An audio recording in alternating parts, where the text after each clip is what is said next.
வணக்கம் மக்களே, இன்னைக்கு ஒரு அருமையான ரோகு மீன் ஒன்று ஊக்காச்சு. அதான் அண்ணன் ரிட்ரீவ் பண்ணிட்டு இருக்காரு. பாருங்க, நம்ம சேனலில் இதுதான் ஃபஸ்ட் டைம் பார்க்குறீங்கன்னா மறக்காமல் நம்ம சேனலை சப்ஸ்கிரைப் பண்ணுறங்க. நம்ம சேனலில் ஃபிஷிங் சம்மந்தப்பட்ட வீடியோஸ்லாம் நிறைய பண்ணிகிட்டு இருக்கோம். கண்டிப்பாக நம்ம சேனலை சப்ஸ்கிரைப் பண்ணி வச்சுக்கோங்க. சேனலில் டிஃப்ரெண்ட்டாக பிளேஸ் போய்ட்டு கண்டிப்பாக ட்ரை பண்ணுவோம். நீங்கள் நமக்கு சப்போர்ட் பண்ணுங்கள்.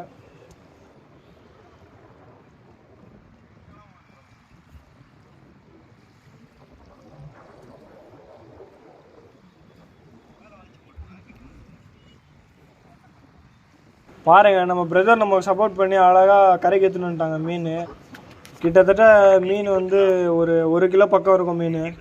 சென்னையில் எந்தெந்த ஸ்பாட் போகலான்னு சொல்லிட்டு மறக்காமல் கமெண்ட் பாக்ஸில் கமெண்ட் பண்ணுங்கள். நம்ம சேனலை மறக்காமல் சப்ஸ்கிரைப் பண்ணுறேங்க.